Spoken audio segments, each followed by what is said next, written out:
much. You saw that very long, rolling list of community supporters.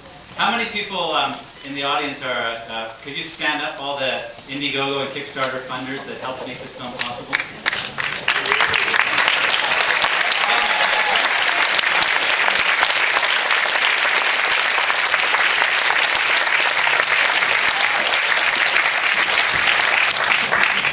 Great. Well, I'd like to introduce the co-producers of the film. This is the Fierce Love Films team here that we kind of made this together, and we're kind of a Swiss Army knife sort of film production.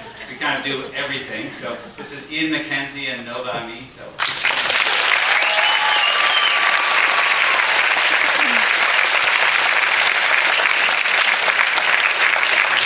Hello everyone, thank you all for coming.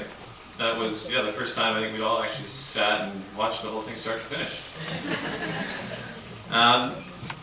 It was amazing to see it, because I think that what really struck me was certainly the love of every single character we met along the way. And I feel like Velcro's question, how can these crises become a love story, I feel was already on the surface of so many people's hearts and tongues, but they didn't know it until it was provoked by somebody like Velcro, who has the ability to see these and just bring them up to the surface. And I feel like that was our most important role with this film, was to simply show what's already there and then reflect it back to them. So I thank you for helping us do that as producers and supporters.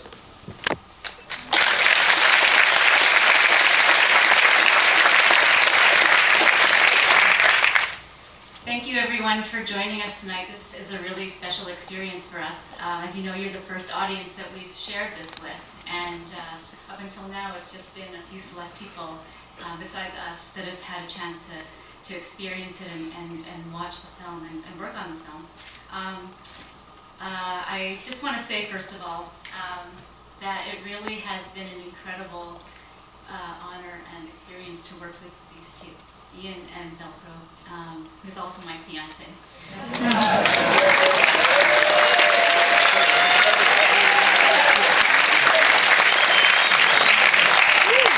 I've really grown so much from working with you both, and I look forward to future projects together. I just want to mention a few people who are here with us today that are part of this film. Two of them that you saw on screen. One is Judy Rebick.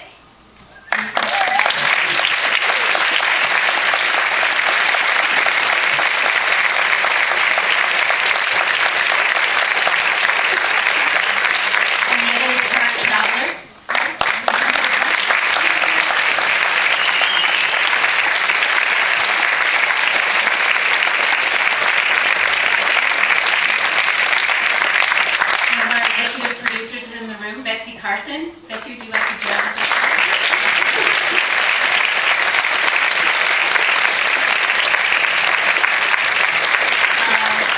And one of our long-term supporters, both Velcro and I have worked with her for many years, who's an executive for Super Channel, came on board. That's Maureen Levitt.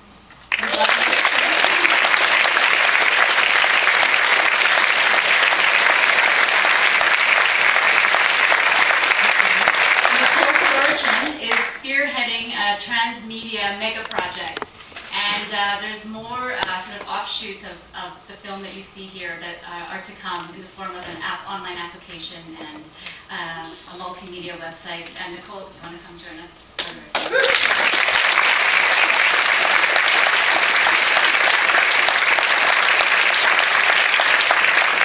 And some of the musicians whose work you heard in the film are in the room with us tonight. Shine and Adam Shake. Are you still here?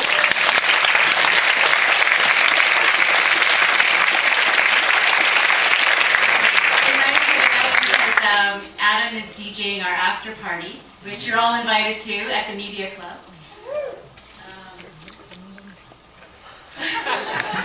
We'll Google the address in the meantime and we'll give it to you by the end of it.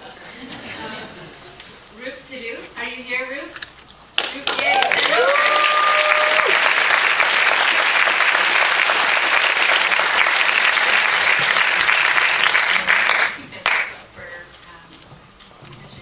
And again, thank thank you to all of our Kickstarter and Indiegogo supporters. We really could not have done this one without you. Thank you.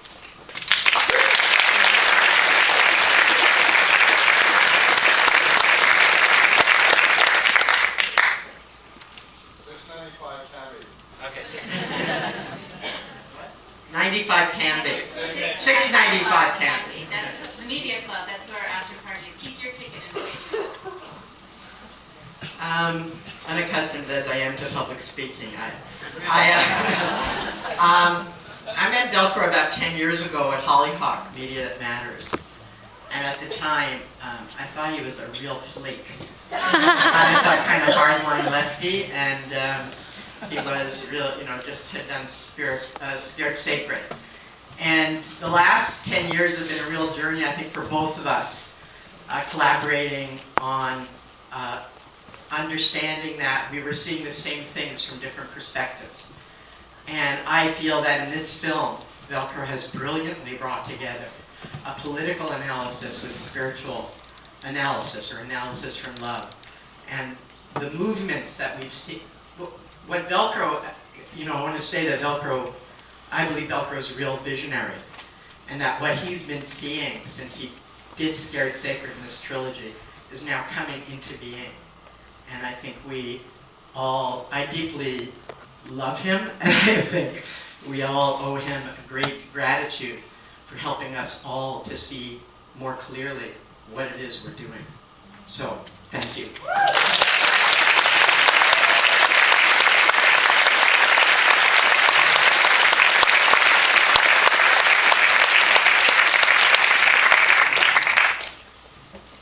Well, let's throw it open to questions then, unless anyone else has anything burning they want to say. No? Okay, let's take some questions. Anyone have any questions? Yes. I heard a lot of beautiful hang music at the beginning of the film. I wonder who's playing that. Oh, okay. Mic Nova, check. that's your friend, right? Mic check. Mic check. Mike check. No, Mike. One of those artists is Masood Ali Khan, and it's Masood Ali Khan. And the other artist is Shine. Shine, are you still here? Okay, he went to the after party.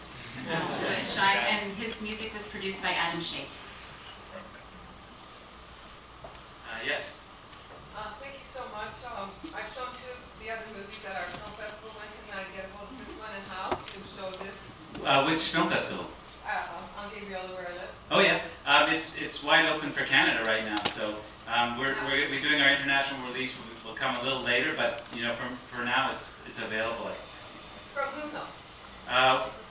Go to occupylove.com, and there's contact info there. Easy to remember. Who was next? I think you. I was wondering if you tried to address this whole 99%, 1%. Yeah. Did you try to reach out to get in touch with any of the 1% to get their perspectives in the film? And Yeah. was that declined? No, I mean, this is a question I often do get in my films, and I'm kind of there has been some people that came down Occupy Wall Street that we did some interviews with them. Didn't quite end up in the film as usual. The film finds its own shape, but that is one of my things. I kind of tend to be in the movements, and I sometimes get in trouble because I don't show the other side as much as I should. Sorry. And I think we talked about it a lot, and I would have liked to have done. I didn't find quite the right person. I'm not averse to the idea, but it's not really my specialty. Like in Scared Sacred, I didn't go and find the person that dropped the bomb on Hiroshima. I found the survivors of Hiroshima. That's sort of what I do. But I think it's really a good question. I think that there have been films where I have done that. Really the different side, the back and the forth. And I think it would have been could have been good if I did that. I just asked because I know the love, right? So Yeah. these people love too. Yeah, So definitely. I think it'd be Yeah. interesting to get a Yeah. perspective. The true 1% is very, very small number of people. Now, I did have I did a test screening at the Council Grove Conference on Consciousness in Kansas. And, and there was somebody who is like sort of a corporate psychologist to the 1%, the real 1%. It's a very small number of actual people, because we're not talking about the wealthy, we're talking about this tiny percentage that have literally billions, right? And he left the film in the beginning. You know, he stormed out, went back to his room, we were all in a retreat, and went to brush his teeth. He was halfway through brushing his teeth, and he said, I'm going to go back and finish watching it. And he came back, and he watched the film, and by the end of the film, and for the rest of that conference, he was actually transformed. He got it, that it wasn't really about judging him per se. If you want to talk about a global 1%, everyone in North America is kind of part of it, you know? So it's not really, and I think the film is trying to say that. This is not a us versus them scenario. We're, you know, as that last thing says, that last image said, we're all in the same boat, and it is kind of sinking, so we need to rise. And I think, you know, what really, I think the Occupy movement and the movements that are emerging today, they are very much about inclusiveness. And even though, you know, it could, the last statement, you know, this is for the 100%, some people will still fall at that. But for me, I think that's really important. Question? I guess two things. One, you've been documenting this for 12 years, so this movement, and it's at this point that you're showing us in the film. Where is it going next? Because you've been watching it pretty closely, so what do you think is next? In the bigger picture, and maybe what are you going to do next? I mean, where it's going next is Can you still... repeat the question? Yeah. Oh, sorry. The question is, where is the movement going next? And I was hinting at it in that final montage. First of all, the movement is still evolving, still emerging, it's still very active. I mean, I don't think of it just as a North American thing, it's a global thing. So you can't just look at it in isolation. So, for example, how many people know that last week there were how many hundreds and 500,000 in the streets in Spain and in Portugal? You know, the huge movements building. And we're also seeing in the collapse of Greece, something else emerging, an alternative economy that's happening. Amazing systems of new models that are emerging in the face of the crisis. So I see the movements in Spain in particular moving into the communities more, moving into the neighborhoods more, getting more grassroots, and getting more long-term and less, less single action oriented and more like let's change society from the bottom up. And I really see that happening. But Judy might have something to add to that. She's also been tracking these movements. A friend of mine who works with the Indignados said something to me which I think was very important, really making me think. And she said, you know, this movement is a dialogue, so we never know where we're going next. It's not competing monologues, which is what politics has been, really. And so I think that it's not very clear, and we don't know where we're going next. I think that it's a movement based on values, and on caring for each other, and on opposition to the existing system, and it's very creative. So I think we don't know, and that's really a hard thing for me to say because I always know, and that's part of the problem, right? So yeah, I don't know. I got a question. That underwater scene I love with the statues. Yes. Where was that? That's Why at the- did you put it in there? That's at the climate summit in Cancun, and it was actually representing as sea level rise. So it was in a scene about climate change, and it was a very haunting image actually. Yeah, way in the back. Yeah. Okay, so great film, guys. My question is about maybe to the producers and the director. Lovely rhythm in this film, but you're talking about something that's happening in real time, right? This continuing movement. Can you talk a little bit about the process as a filmmaker, or as a filmmaking team? How do you go about bringing this whole thing together and saying this is what we're going to present as the finished piece? Well,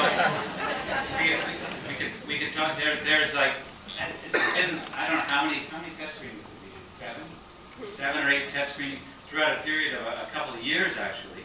Before Occupy even started, we were test screening the film, getting the feedback from it, and it really is like, when do you find that final point? Well, when we can say we love the film, and it took time for that, you know, because the film weaves together a lot of elements, and so there's this constant, this editing, internalized process of, and then this gathering process of history keeps happening. Why doesn't history just stop? You know, that's another issue you run into. You know, it's like, oh, this could go, and then this happens, and this happens. So there's a point where you say, okay, enough history unfolding, time to be done. You want to add something to that?